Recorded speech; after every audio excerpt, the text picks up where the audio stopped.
Morning, मैं S के दुबे। जैसा कि पिछले वीडियो में हम लोगों ने इतिहास के 12वीं कक्षा की 20 क्वेश्चन को सॉल्व किया। अब अगला क्वेश्चन 21 नंबर है। वैदिक काल के आश्रम व्यवस्था से आप क्या समझते हैं? वैदिक काल के आश्रम व्यवस्था की जानकारी हमें जबालोपनिषद से मिलती है। इस उपनिषद से हमें पता चलता है कि वैदिक काल में 4 प्रकार के आश्रम की व्यवस्था थी। आश्रम का अर्थ यहाँ पे मानव जीवन को 4 भागों में बांटा गया था और यह 25-25 का होता था। जैसा कि मानव की संभावित आयु 100 वर्ष आंकी गई थी, इसको 4 भागों में बांटा गया था। पहला आश्रम था ब्रह्मचर्य आश्रम, जो 8 वर्ष से शुरू होता था और 25 वर्ष तक बच्चा ब्रह्मचर्य आश्रम में रहकर गुरु के पास शिक्षा ग्रहण करता था। उसके बाद का दूसरा आश्रम शुरू होता था, जिसे गृहस्थ आश्रम कहा जाता था। यह 25 से लेकर के 50 वर्ष तक होता था। तीसरे आश्रम में 50 के बाद मानव प्रवेश करता और उस आश्रम को वानप्रस्थ आश्रम कहा जाता था। चौथा आश्रम की शुरुआत 75 से 100 तक होती थी। इस आश्रम को संन्यास आश्रम कहा जाता है। अगला क्वेश्चन 22 नंबर है। क्वेश्चन है, प्राचीन भारत के 2 महाकाव्यों के बारे में बताएं।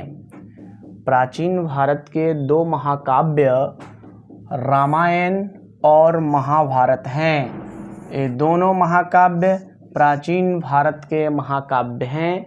रामायण की रचना जो है वाल्मीकि ने किया।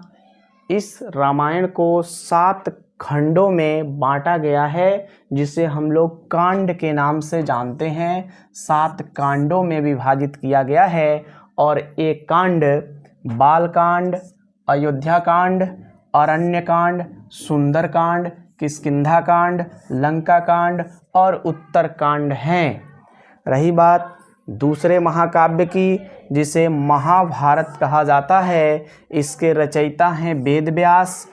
इस महाभारत में 18 पर्व और 1948 अध्याय हैं। इसमें श्लोकों की संख्या 1,217 है। 1,00,000 होने पर इस ग्रंथ को सतसहस्त्र संहिता भी कहा जाता है। सतसहस्त्र संहिता, सत का अर्थ 100, सहस्त्र का अर्थ 1000 होता है। इस प्रकार जो है इस संहिता में यानी इस पुस्तक में 1,00,000 मंत्र हैं। महाभारत का मूल नाम यौ संहिता, जिसे विजय संबंधी संचयन कहा जाता है, उस समय श्लोकों की संख्या 8,800 थी। बाद में इसमें श्लोकों की संख्या और जोड़ी गई, श्लोक 24,000 हो गए। अब इसका नाम भारत हुआ। इस प्रकार महाभारत विश्व का सबसे बड़ा महाकाव्य है। विश्व का सबसे बड़ा महाकाव्य महाभारत है। 23 नंबर आपका क्वेश्चन है, गोत्र शब्द से आप क्या समझते हैं? गोत्र शब्द जो है 1000 ईसा पूर्व में अस्तित्व में आया और 1000 ईसा पूर्व में हम लोग जानते हैं कि उस समय उत्तर वैदिक काल का शुरुआत माना जाता है। उत्तर वैदिक काल जो है 1000 BC से 600 BC तक रहा। इसी समय में गोत्र प्रथा अस्तित्व में आई। प्रत्येक गोत्र किसी ऋषि के नाम पर होता था। उस गोत्र का सदस्य उस ऋषि का वंशज माना जाता था। एक गोत्र के सदस्य आपस में विवाह नहीं कर सकते थे। विवाह के पश्चात स्त्रियों का गोत्र पिता के स्थान पर पति का गोत्र माना जाता था। यही गोत्र प्रथा है। अगला क्वेश्चन 24 नंबर है, गौतम बुद्ध के जीवन और उपदेशों का वर्णन करें। गौतम बुद्ध के बचपन का नाम सिद्धार्थ, इनका जन्म 563 BC का अर्थ जो है ईसा पूर्व है। इनका जन्म स्थान है नेपाल में कपिलवस्तु जिला है और लुम्बिनी गांव है। इनका जन्म हुआ था। इनके पिता हैं सुधोधन महाराज, इनकी माता थी महामाया देवी, जिनका जन्म के समय मृत्यु हो गया। अब बुद्ध का लालन पालन इनकी मौसी गौतमी प्रजापति ने किया। इनका विवाह यशोधरा से होता है, तो यशोधरा इनकी पत्नी है और इनके पुत्र राहुल हैं। ये शाक्य कुल के जन्मे क्षत्रिय हैं। इन्होंने 29 वर्ष की अवस्था में अपना गृह त्याग किया था, जिसे बौद्ध धर्म में महाविनिष्क्रमण कहा जाता है। बुद्ध के गृह त्याग की घटना को महाविनिष्क्रमण कहा जाता है।